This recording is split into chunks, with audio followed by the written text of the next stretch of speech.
critically acclaimed author of Bed-Stuy is burning, and the forthcoming novel, The Body Politic, here with a new piece about the wonders of technology, Brian Platzer.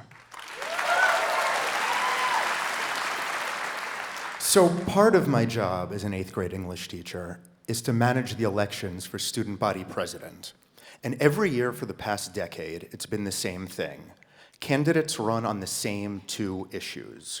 1, relaxed rules governing cell phones, and 2, a toaster in the cafeteria.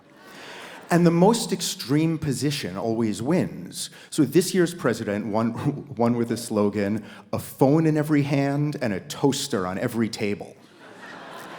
The assistant principal always says he'll take the cell phone discussion under consideration, and he dismisses the toaster idea as logistically impossible and, by implication, morally repulsive. The children will not be permitted toasted bread. So the faculty lounge, where teachers go to argue about the cell phone policy, is a dump. The copy machine hasn't worked in a decade, and the windows don't fully close.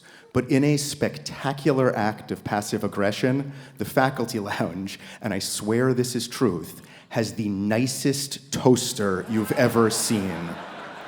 4 slots, a bagel setting, and to check your toast without interrupting the cycle, you can press a lift and look button. It's the kind of toaster dreamed about by destitute children in fairy tales.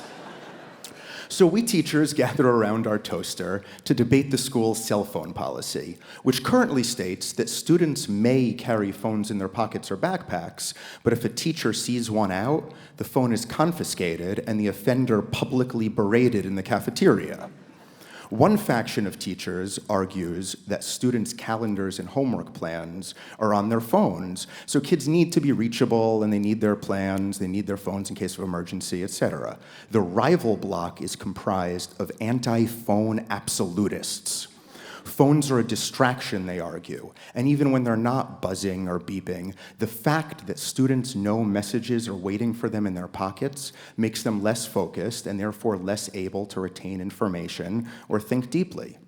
Me, I'm one of those low-information swing voters you hear so much about.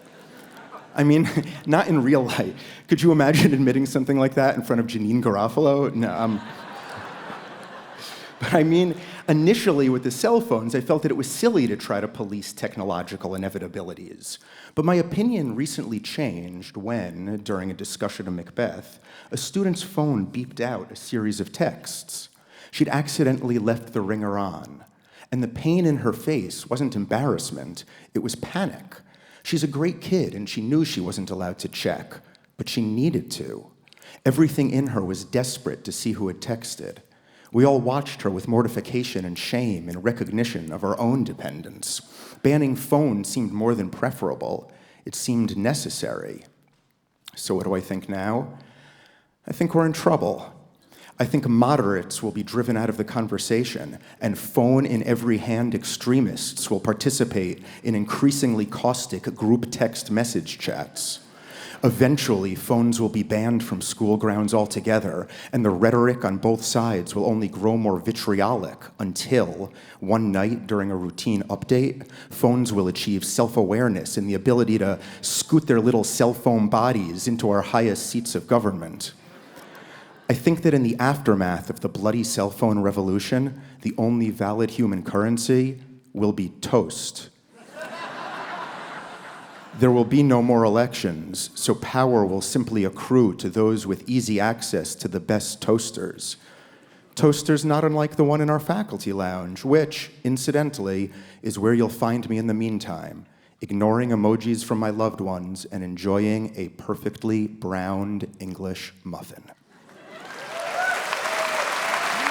That was Brian Platzer.